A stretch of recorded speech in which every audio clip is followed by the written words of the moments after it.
Hello, ladies and gentlemen. Like Andy Kaufman and Jim Morrison returning to announce their own fake deaths, this is the Discriminating Gamer. Ladies and gentlemen, I'm very excited because today we're going to take a look at a choir. It's all about the Mormon Tabernacle Choir. A beautiful voice and a... What's that? A choir. Not the indefinite article in the noun, but the verb. A choir from Hasbro. In a choir from Hasbro, 2 to 6 players are essentially going to acquire the most money. Now, they're going to do this by manipulating stocks and seeing buildings get built and tiles being laid. It's all very kooky. Let me tell you how it works. Now, the board is essentially a grid. It's a grid with letters and numbers on each section of the board.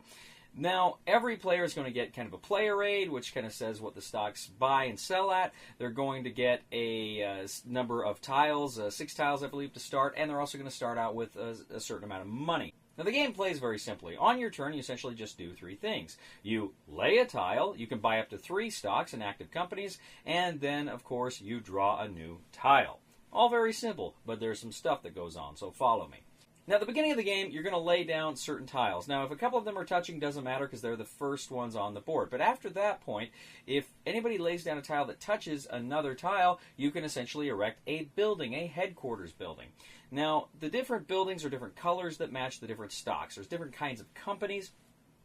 Now that company is active, and you can buy up to 3 stocks. Of course, your chart is going to say it's got 2 buildings or 3 buildings, and this is what the stock is worth, so that you can buy it at that. Well, you're going to go around then placing these tiles, building up these companies by making them bigger and expand on the board. And pretty soon what's going to happen is you're going to have different companies that are nearly touching. Now, as soon as somebody places a tile that makes them touch, you're going to have a merger or an acquisition. Essentially, the company with the smaller amount of tiles, you don't count the one that was just laid, is going to be gobbled up by the bigger company. And essentially, everybody who had stock in that smaller company is now going to get paid out according to how big it was, how much stock they've got. What stock they've got left, they can sell, or they can trade in to get stock in that bigger company at a 2-to-1 ratio that just took them over. Now, if ever a company has 10 tiles, 10 buildings, they're safe. They cannot be acquired. They're too big.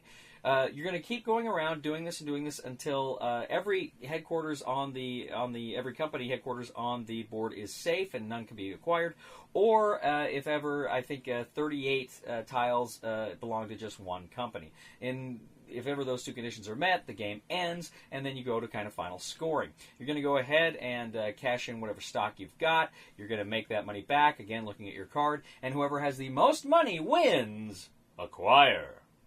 So, Acquire is a game that has been around since the 1960s. It's a game I've never played until just recently. I had never played until just recently. Now, my friend Mike Brown, he actually years ago gave me an old copy of this game, and I never got around to playing it. In fact, I've got it somewhere here, and I've never gotten around to playing it. It's a very old copy, and I wanted to, it fell off my radar, and I never played it. So I was very happy to see when this version came out, and the good people at Hasbro asked me if I'd review it, and I thought, yeah, now's the time to finally play Acquire. Well, we started playing it, and it's a tile laying game, but it's money and stock manipulation game, which in and of themselves are not really anything that makes me go gaga with joy at the prospect of playing, and yet. What I found is, as I was playing this game, I really rather enjoyed it. I had a lot of fun because you're trying to guess which companies are going to be gobbled up first. Now, you want to, of course, buy a lot of stock in that, so they're going to pay out when they get acquired. But at the same time, you want to invest in some of those bigger companies because you want that big payout at the end of the game. At the same time, however, too, you've got to be very careful on how you spend your money. I nearly went bankrupt a couple times. I think there was a couple turns I couldn't buy anything or I would have gone broke. So I didn't buy anything. But at the same time, you don't want to be the majority shareholder in every company. You can't. You'll go broke doing it. It's just not worth doing. But you got to play it smooth. You will run out of money if you just keep buying and buying and buying. You got to know when to buy and what to buy.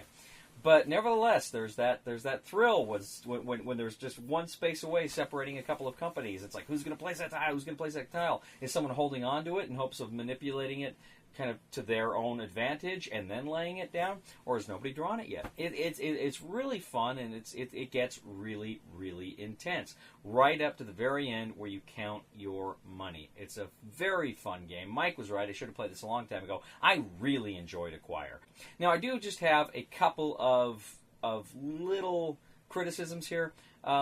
The board itself, the plastic board, it's kind of hard to see the letters and the numbers on there. I wish they'd been a little different color or raised more, or just something to make them easier to distinguish. The font's kind of weird, and it just makes it difficult to see. Also, you got paper money, which I'm not a big fan of. The only game that's got paper money that I really like is Firefly, the board game. That's got some really cool paper money. Paper money here, it works, but it's just nothing great.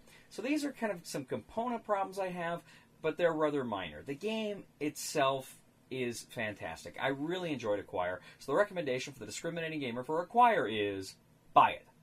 Thank you once again for joining us today on The Discriminating Gamer. As always, we ask you to please leave a comment for us on YouTube, on Board Game Geek, on our Facebook page, or on thediscriminatinggamer.com. We ask you to please like us on Facebook, subscribe to us on YouTube, and follow us on Twitter. We are The Discriminating Gamer, ladies and gentlemen. If there's one thing I would like to acquire, it's your hearts.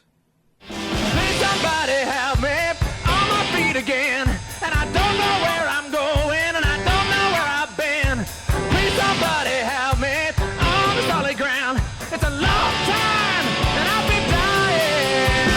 Once a year I wind up in the band. It's all good, baby.